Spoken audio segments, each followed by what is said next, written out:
Hey, what's up you guys, Ben here. I'm a firm believer in being smart with your money to achieve financial success. This often means being frugal with your money and limiting materialistic purchases such as expensive cars and shoes. By practicing healthy money habits and building a good discipline, you're more likely to build and maintain wealth. But at the end of the day, money is there for you to spend. Yeah, you can save and invest money like Warren Buffett, but you don't want to go to the grave with hundreds of millions of dollars to your name without having spent much of it. I'll never advise people to spend money recklessly, but if you're spending it on something that'll bring you joy, and if you can do it responsibly, then why not? Watches fall under this category. A person's love for watches are romantic in nature because people view watches as a form of art. Art brings people joy, and our ultimate goals in life is to be happy. You see, money is simply a tool that we use to attain certain modes of happiness, but we don't find happiness in money in itself. Also, as long as people continue to view watches as art, demand will always exist for watches. So we've established that watches are not foolish purchases based on the merit that they're art and they bring us happiness. But a point that's missing is that watches are not frivolous purchases.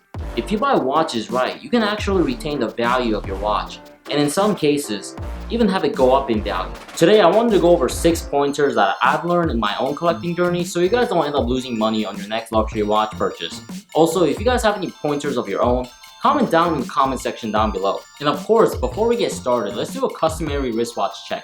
Today I have on the Rolex Explorer 2 with the reference number 16570. This is one of my favorite Rolexes. It's super masculine, comfortable, and versatile. It can basically fit any occasion except maybe for black tie events. Tip number 1 is to buy watches pre-owned.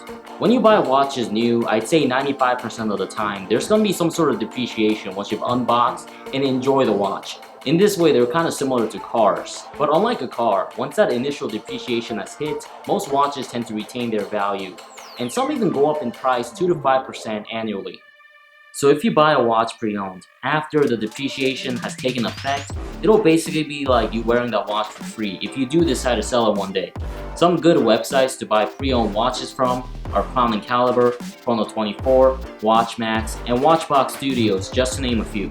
But before buying a pre-owned watch, make sure you do your research to make sure the watch is fully authentic. I've made a video on this topic, and I'll include the video in the link down below. Tip number 2 is to keep all your documentations. When you buy a watch, you basically want to keep all the items that the watch came with. This includes the box, papers, and the warranty cards. Box and papers can account up to 10% of a watch's value, so it's important that you keep everything the watch came with. On the other hand, if you're thinking of buying a watch that doesn't come with box and papers, you want to make sure you pay accordingly so you don't get ripped off. Tip number 3 is to negotiate. Oftentimes, sellers inflate the price of their watches so that they have some wiggle room for negotiation. This is exactly why you should request a discount that fits accordingly to your budget and expectations. Many watch buying websites will usually have an option where you can send a seller an offer, such as in Chrono24 or Watchbox Studios. Send them an offer that you think is fair, and more often than not, you'll meet somewhere in the middle. But when you send an offer, make sure you're prepared to pay for the item at your set price. Otherwise, the seller's not going to take you seriously for future references. Tip number 4 is to do thorough research. Before you buy a watch, make sure to do research to figure out the market price for the watch you're trying to buy.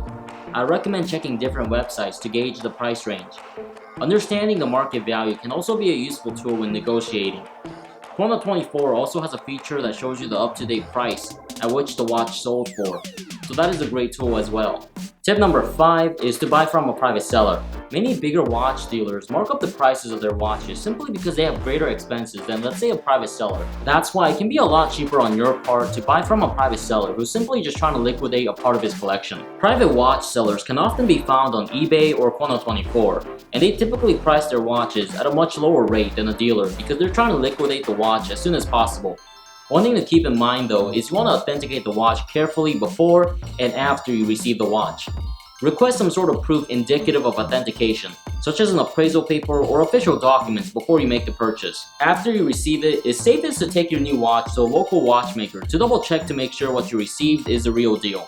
Tip number 6, and the final tip, is to thoroughly enjoy your new watch. At the end of the day, as long as you're able to enjoy your watch and make good memories with it, you've gotten a good deal.